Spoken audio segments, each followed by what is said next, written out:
Yesterday, people fraudulently took over democracy, and the cries of APC Ole rang in the air. Yesterday, the same House of Rep that has shown themselves to be a beacon of democracy went against what they did and became an aberration by trying to rescind what they passed initially in December that was in the interest of the people, and they railroaded the people. Because you can see the voting process in this was reports when clearly the speaker railroaded the opinion of others. And that's why the cries of thief, fraud rang the air. Yesterday, I cried for the death of democracy in my country. You see, for all the partakers in the looting of democracy, go ahead, have your day. Maybe you will have your elections. You've passed laws that favor you. We will see if the people will give you a chance. And that's why I call on you, the Nigerian people. Do not sleep while the National Assembly, the House of Rep, had passed something. Then we started seeing, when the likes of Honorable Balogun came on this show, I started saying what the Senate passed was good enough. So we knew their plan, that they wanted to align. And they brought it yesterday and they railroaded the people. And that's why people protested. Kudos to those that protested. You see, they can't stand the weight of democracy. That's why police resorted to tear gas on the face of the people. The Senate too, and for the love of God, please, the Senate should be able to show us electronic voting components. Not just by saying they should raise up their hand and they count them. No. The likes of, the lion of the Senate, I would like to give him a name today, Yinaya Baribe, stood up. And they protested about that devilish proviso, which we all say is a rigging machine. And you will see the 2027 elections. Shambolic it's going to be. Let's not deceive ourselves. It's a rigging machine. Because we have done the empirical analysis to show that you can actually have 97 to 98% transmission in this country. But they deliberately went against it. Then Senator Akpabio, in his magnanimity, said, okay, let's put it to a vote. Obviously, you know it was going to be a trouncing. But you know that proviso is inimical to democracy. So they went ahead and they passed it. The truth is, they should keep raping democracy. We have seen it. We've seen it. Gbogbo yin lẹ lọ́wọ́ ńbẹ̀, gbogbo yin lẹ lọ́wọ́ ńbẹ̀, bí Nigeria ṣe bàjẹ́, gbogbo yin lẹ lọ́wọ́ ńbẹ̀. You all have a hand in it. The story of how this country gets destroyed every day. It will be on record. We spoke our parts. We will not sugarcoat the truth here. We say it the way it is. We don't want you to like it. It's not a popularity contest. I'm fighting for my nation and for the generations yet unborn.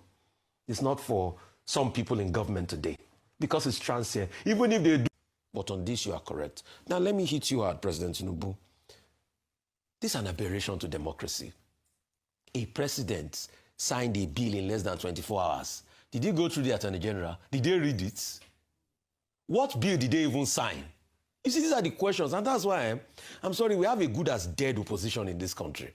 If we had an opposition that is thriving, by this morning, they should be the one running around filing court cases.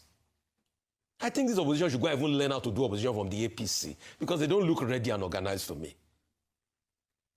Who looked at the bill? Who vetted the bill? Did the president himself read the bill that he signed into law? Or they just rushed it for him? And that's why I knew this was going to happen. That's why I was daring you yesterday that if he does this, I will dance Kelewu. Have they gone through the prideful process? What did they harmonize? What is even in the bill as we speak today? What was signed? Because this is the same country, Ayo, that we've had discrepancies between what was signed and what was gazetted. Till today, the National Assembly, this same rubber stamp National Assembly, cannot account for the tax bill. They set up a committee since December. It's only if the committee will bring out their report tomorrow as regards the contradiction of what was gazetted or not gazetted. That's when we will know. The National Assembly is not serious. They are not serious. I don't consider them as serious. I don't consider them as representing the interests of people. They are rubber stamp. The National Assembly that sings on your mandate, we shall stand. I'm sure they were singing it to President Tinubu. On your mandate, we shall stand, Jagava. Is that on National Assembly? The last time we had National Assembly in recent times, probably maybe under Bukola Saraki. So we have not gone through all of that. Till today, are you sure INEC has even seen what the National Assembly passed? The INEC that is going to use the law. What we should focus on now is to look at the guidelines. What will account for the provisions around having no network? What will warrant an incident form? We don't know all of those things in the guidelines. The INEC presiding officer can still send the election results. Can we account for timestamp in the guidelines so that even if there's no network there, they can still send the results? President Tinubu is talking about glitch.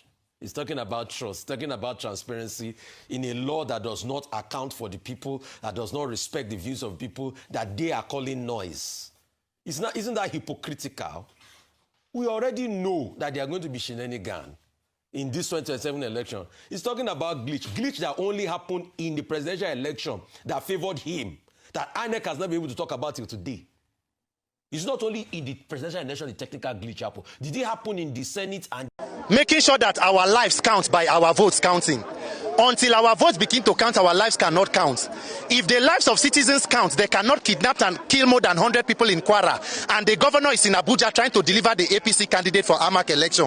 The president is attending a fishing festival in Kebbi State. Meanwhile, that same Kebbi State, the president is yet to tell Nigerians and the governor who ordered troops to leave government girls secondary school in Kebbi before more than 100 students were abducted from the school.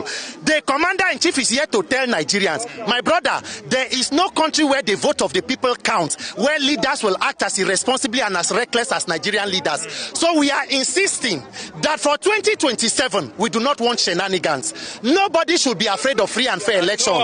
This current government, they have every institution at their beck and call. They have more than 30 governors. They have the entire National Assembly, judiciary, police, DSS, civil defense, city girls, city guys, city everything, city thugs, everything they have. Why should anybody be afraid of free and fair election? That is why we have come to say their time is up. It is time up for electoral malpractice. Anybody who says there is no technology for the electronic technology or transmission is lying and is being criminal-minded. They want to steal the mandate of the people and it will not work. Yes. So we are telling Akpabio and everybody who cares to listen, you must do the right thing. 2027, we are not fighting, no, but we will resist anybody who wants to take away the mandate of the people. Yes. So as we blow this whistle, their time is up. Our vote must count. Our vote must count. Our vote must count. Our vote must count.